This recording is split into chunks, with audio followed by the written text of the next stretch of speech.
Hi everyone, I'm Cheryl and welcome to the Sewing Room channel. This is your Quilt As You Go series, and in this tutorial I'll teach you flower applique patterns for blocks 5 and 6.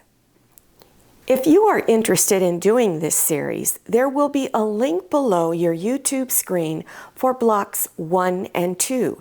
In that tutorial, all of the supplies that you will need will be listed. So now let's get started.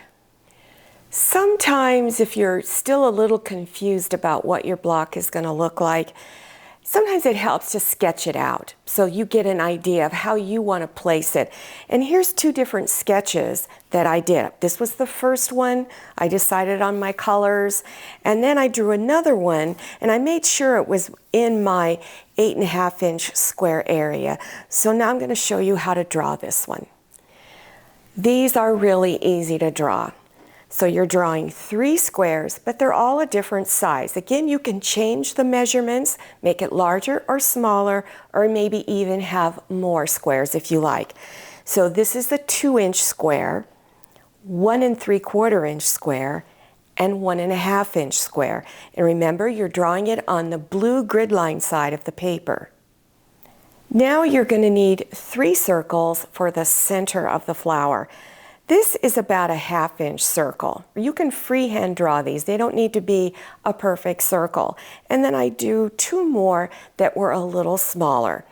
So remember, after you draw them on the blue grid line side of your fusible web, you remove the plain paper off the back, and then make sure that you place all of your applique pieces or your fusible web on the back side of the fabric, the not so pretty side. After you've placed the squares and the circles on the back side of the fabric, finger press it down and then go ahead and cut it out. Then remove the blue grid line paper and then place your squares wherever you want them. This is my largest one, the medium one, and then the smaller one. Now let me show you how I drew the stem. All right, now here's one that's completed. So I first drew the stem, the longest stem, from the larger square up here and drew it in just one curve. Then on the medium size square, I drew another stem up here and then one down here towards the smaller square, and then 2 leaves. Then you're going to go to your ironing board and just fuse everything on following package instructions. Before you do your applique satin stitch, make sure you put paper behind your block. Again, remember, this helps to prevent the fabric from puckering while you stitch. So do your largest stem first using a large satin stitch, then the 2 smaller stems using a medium satin stitch, and then on your leaves use a small narrow satin stitch.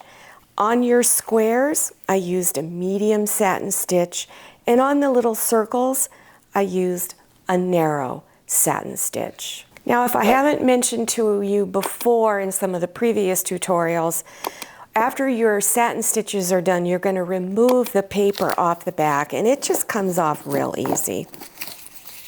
Then do your layering. You're going to put the fabric for the back side up, cotton batting, and then your flower block. Pin everything together and then do your quilting stitches. Refer to the first block tutorial 1 and 2 for how to do quilting stitches. Now let's work on block number 6. Now here's a very rough sketch of what I drew. And on this one, I decided to try the templates, drawing these heart shapes, and I used about a medium-sized heart template and then one of the smaller ones, and I drew 2 of those. But I wasn't sure if I liked it. So you can use the templates or freehand draw any of your heart shapes. So let me show you what I did.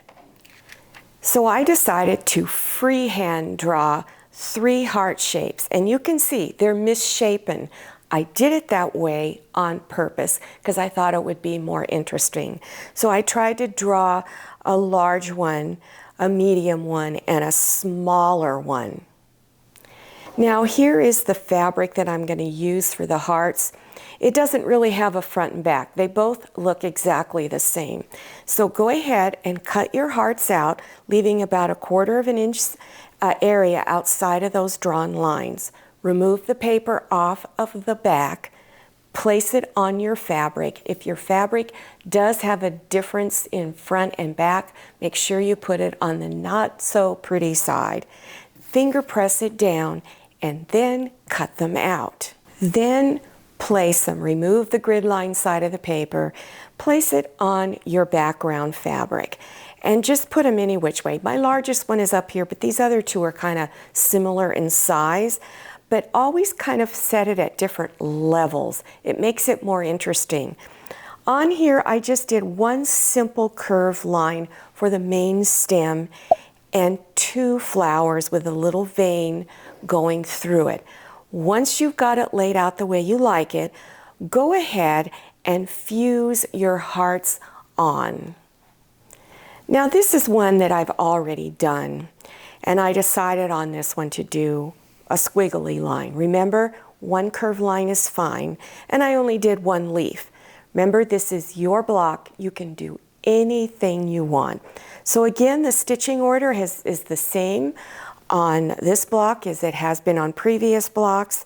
Do your largest stem first, and then if you have any smaller stems, you do that second. So I used the wide satin stitch. On the shorter stems, I used a medium width satin stitch, leaf narrow. And then I did a medium width satin stitch around all of the hearts. Now make sure before you do those satin stitches, put paper behind it. And if you're just now watching my quilt series right now in this tutorial and you're not sure what a satin stitch is, I'll have a link below your YouTube screen that will take you to the very first tutorial for blocks 1 and 2. And in there I talk all about the satin stitches and how to set your machine. So now that all of this is done, do your layering like you've done in the previous blocks, pin it all together, and then do whatever quilting stitch pattern you have decided on. I hope you enjoyed this tutorial and you decide to do this quilt series. Remember, go to the very first tutorial on this if you're just getting started and you want to see all the previous flowers. All the information you need to do this series is listed in that tutorial.